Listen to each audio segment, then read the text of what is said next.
మహాభారతంలో ఒక్కొక్కరిది ఒక్కో ప్రత్యేకత.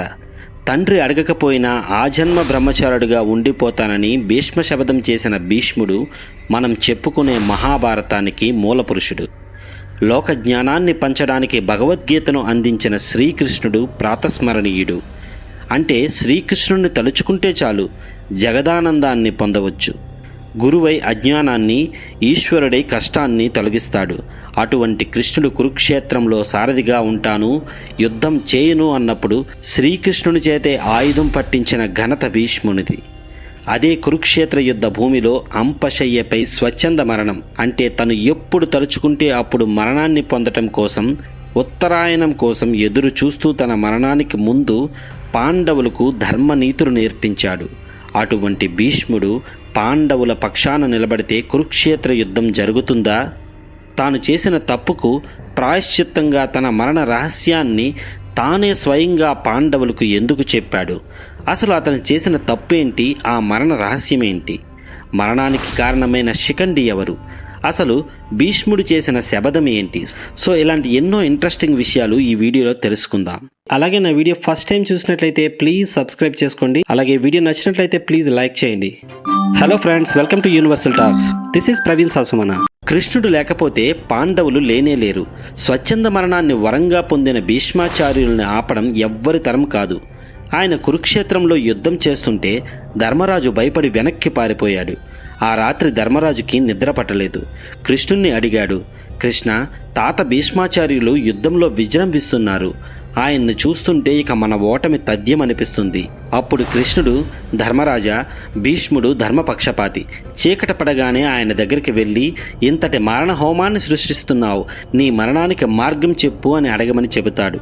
ధర్మరాజు మిగిలిన పాండవులందరూ కలిసి తాత భీష్ముడి దగ్గరికి వెళ్ళి, నువ్వు ఎలా చనిపోతావు, నీ మరణానికి మార్గం చెప్పమంటారు. అప్పుడు భీష్ముడు నవ్వి, నేను చేతిలో ధనస్సు పట్టుకుని ఉన్నంత వరకు నాతో యుద్ధం చేయడం ఎవ్వరి తరమూ కాదు. నా ధనస్సు పక్కన పెట్టాలి అంటే రథం మీద స్త్రీ వచ్చి బాణం వేస్తే నేను ధనస్సును పక్కన పెడతాను. ఎవరిదైనా పతాకం కిందకి జారిపోతే నేను యుద్ధం చెయ్యను. వెన్ను చూపి పారిపోతే యుద్ధం చేయను. ఆడదిగా పుట్టి మగవానిగా మారిన వారితో యుద్ధం చేయను. స్త్రీని పట్టుకొచ్చి యుద్ధం చేసే స్థాయి మీది కాదు. మీకొక్కటే అవకాశం. నా మరణం కోసమే అంబ ఎన్నో తపస్సులు చేసి నా మీద పగబట్టి నా మరణం కోసమే ద్రుపదుడి కుమార్తెగా పుట్టి కొడుకు శిఖండిగా మారింది. అతన్ని అర్జునుడు రథంపై నిలబెట్టండి. వెంటనే నేను నా ధనస్సును విడిచిపెడతాను. నా పైన బాణాల వర్షాన్ని కురిపించండి అని చెబుతాడు. అలా తన మనవులైన పాండవులకు తన మరణ రహస్యాన్ని చెప్పిన గొప్ప ధర్మపరుడు భీష్ముడు.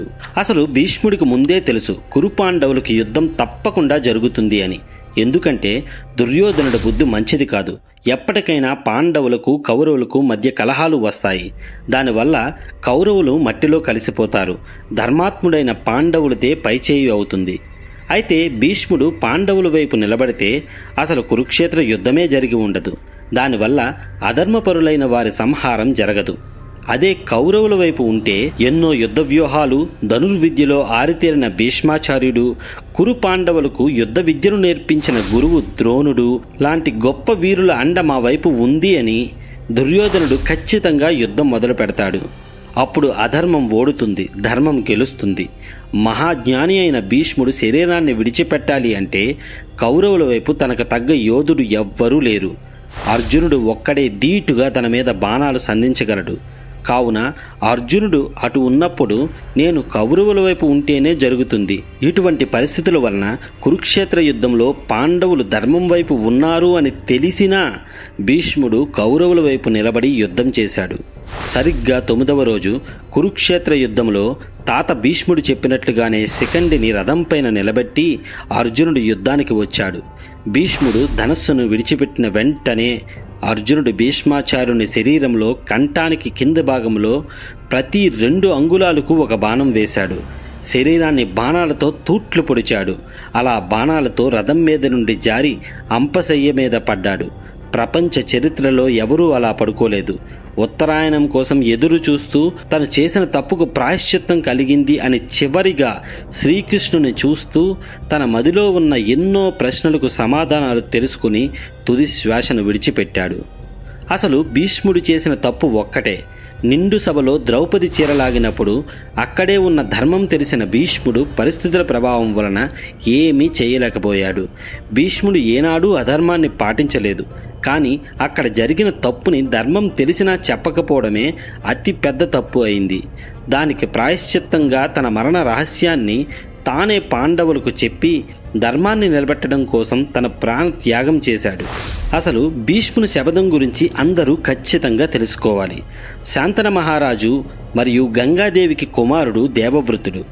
ఇతనికి వశిష్ఠ మహర్షి మరియు పరశురాముడి దగ్గర ధనుర్విద్య ధర్మశాస్త్రం నేర్పించి తల్లి గంగాదేవి శాంతన మహారాజుకు అప్పజెప్పి వెళ్ళిపోయింది. ఆ తరువాత శాంతన మహారాజు సత్యవతి అనే మత్స్యకారిని చూసి పెళ్లి చేసుకుందాం అనుకున్నాడు.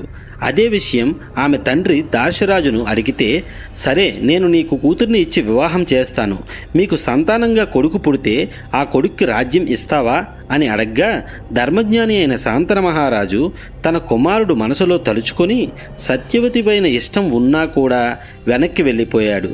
ఆ విషయం తెలుసుకుని దేవవ్రతుడు సత్యవతి తండ్రి దగ్గరికి వచ్చి, నేను రాజ్యాన్ని పరిత్యాగం చేస్తున్నాను అని చెబుతాడు.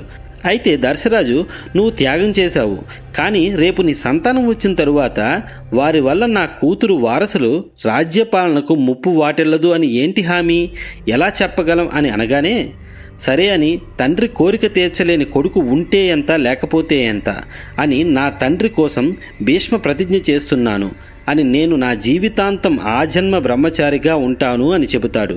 భీష్మించి ప్రతిజ్ఞ చేశాడు కాబట్టి ఆ రోజు నుండి భీష్ముడు అని పిలువపడ్డాడు. ఆచరించి చూపించాడు కాబట్టి భీష్మాచార్యుడు అయ్యాడు. ఆ విషయం తెలుసుకున్న తండ్రి, ఎంతటి గొప్ప త్యాగం చేశావు అని నీకు 2 వరాలు ఇస్తాను అంటాడు. మొదటిది, యుద్ధభూమిలో ధనస్సు పట్టుకుని ఉండగా ఆ దేవేంద్రుడు కూడా నిన్ను వధించలేడు.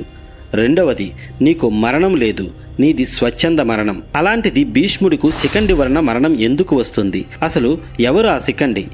శాంతన మహారాజు వంశ అభివృద్ధికి, అలాగే వంశం అంతరించకుండా భీష్ముడు కష్టపడ్డాడు. శాంతన మహారాజుకు చిత్రాంగదుడు, విచిత్రవీర్యులు పుట్టి చిత్రాంగదుడు మరణిస్తే విచిత్రవీర్యుడి కోసం కాశీరాజు కుమార్తెలైన అంబ, అంబిక, అంబాలికలను విచిత్రవీర్యునికి పెళ్లి చేద్దామనుకుని అంబిక, అంబాలికలను పెళ్లి చేసి నాకు శాలువుడి పైన మనసు ఉంది అని చెప్పిన అంబను తిరిగి పంపించేశాడు. కానీ శాలువుడు ఆమెను తిరస్కరించడం, తరువాత అంబ పరశురామును కలవడం, పరశురాముడు భీష్ముడు యుద్ధం జరగడం, అందులో గురువు అయిన పరశురాముడినే భీష్ముడు ఓడించడం, ఆ తరువాత అంబ పగబట్టి భీష్ముడిని చంపుతాను అని శపథం చేసి మరుజన్మలో ద్రౌపదుడి కుమార్తెగా పుట్టి కుమారుడిగా శిఖండిగా మారుతుంది. భీష్ముడిని చంపడం కోసం ఎదురు చూస్తూ ఉంటుంది. సో ఫైనల్గా చెప్పేది ఏంటి అంటే, భీష్ముడు పాండవులపైన నిలుచుని ఉంటే అసలు కురుక్షేత్ర యుద్ధం జరిగేది కాదు. తన తమ్ముడి కోసం తీసుకొచ్చినటువంటి స్త్రీ శిఖండిగా మారి తన మరణానికి కారణమైంది.